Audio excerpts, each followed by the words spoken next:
Hello traders, welcome back on my YouTube channel. आज हम एक बहुत ही इम्पोर्टेंट टॉपिक पे बात करने वाले हैं जो आजकल हर एक ट्रेडर की प्रॉब्लम है। और आज के जो टॉपिक का नाम भी यही है कि वाई 95 ट्रेडर्स फेल। तो देखिए, सबसे पहला जो पॉइंट है वो है लैक ऑफ नॉलेज। अब यहाँ पे लैक ऑफ नॉलेज की बात ये है कि लोग ट्रेडिंग का अकाउंट खोल लेते हैं, पैसा डाल लेते हैं, लेकिन उनको ये भी नहीं पता कि मार्केट कहाँ से कहाँ का क्या मुंह देगा। उसको उनको ना प्राइस एक्शन का पता है, किसी भी चीज़ का नहीं पता है। और एक ऐसे ही अकाउंट खोल लेते और पैसा डाल लेते, तो ओबियसली सी बात उनको लॉस ही होगा। अब अगर यही बात आप अलग अलग बिजनेस पे देखें, ऐसा कोई बिजनेस है ही नहीं, या फिर ऐसी कोई चीज़ है ही नहीं, ऐसा कोई काम नहीं है जो बिना सीख के किया जा सके। उसी तरीके से ट्रेडिंग भी एक बिजनेस है, इसको सीख के करेंगे तो ही हम सफल होंगे। दूसरा है टेक रैंडम ट्रेड्स। ठीक है, टेक रैंडम ट्रेड्स, इसका मतलब ये है कि बंदा क्या करता है, जब उसको नॉलेज ही नहीं है प्राइस एक्शन का, या फिर कहाँ पे ट्रेड ले, या फिर कहाँ पे मेरा एसएल लगाऊं, कहाँ पे टीपी लगाऊं, तो वो रैंडम ट्रेड ही लेगा। तो एक रैंडम ट्रेड, और मोस्ट प्रोबेबली जितने भी बंदों के अकाउंट्स जितने भी जाते हैं तो वो रैंडम ट्रेड से ही जाते हैं। ठीक है, और हमारा थर्ड पॉइंट जो है वो है they don't have any trading plan.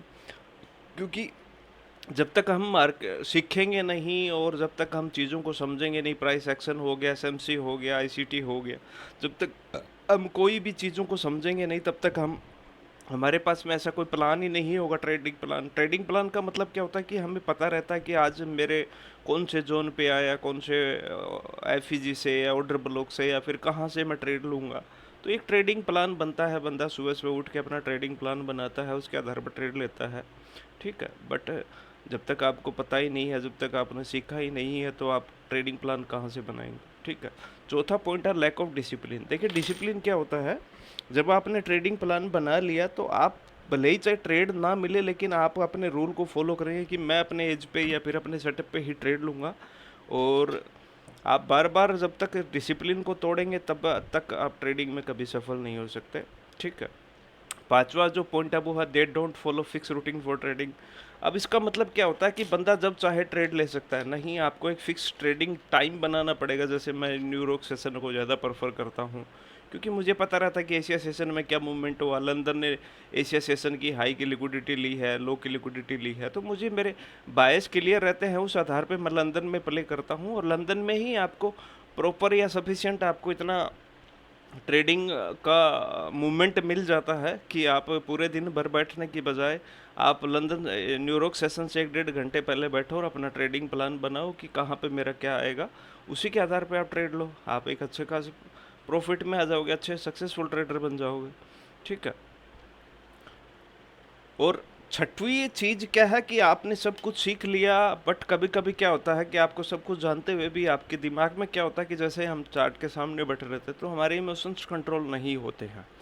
जब इमोशंस कंट्रोल नहीं होते हैं तो उस टाइम पे क्या है कि हमें एक ऐसे पार्टनर की ज़रूरत होती है, या एक हमें ऐसे ट्रेडिंग में साथ वाला बंदा चाहिए जो ट्रेडिंग को जानता हो, ताकि वो हम दोनों की सोच मैच हो। जिससे क्या हो कि मान लो मेरे इमोशंस कंट्रोल नहीं हो रहे, लेकिन उस बंदे की कंट्रोल हो रहे, तो वहाँ पे भी हम एक ट्रेडिंग, तो जब भी ट्रेडिंग करें एक पार्टनर को ढूंढिए, पार्टनर के साथ में आप ट्रेडिंग करिए, आपके ट्रेडिंग की जर्नी और अच्छी और बेहतर हो जाएगी। और सातवां जो पॉइंट है वो ये है कि आपको फिजिकल एक्सरसाइज या मेंटली एक्सरसाइज भी करना चाहिए। योगासन करना चाहिए, मेडिटेशन करना चाहिए, बाहर जाना चाहिए, नॉर्मल वॉक करना चाहिए 5 से 6 किलोमीटर दिन भर में। ठीक है, थोड़ा बहुत घूम के आइए। ठीक है, तो इस तरीके से एक फिक्स रूटीन बनाइए कि कब क्या करना है, तभी आप सफल हो पाएंगे। और ज़्यादा से ज़्यादा अगर आप इन चीज़ों का अवॉइड करेंगे तो ही आप ट्रेडिंग में सफल होंगे। ओके, थैंक यू, मिलते हैं एक नेक्स्ट टॉपिक के साथ।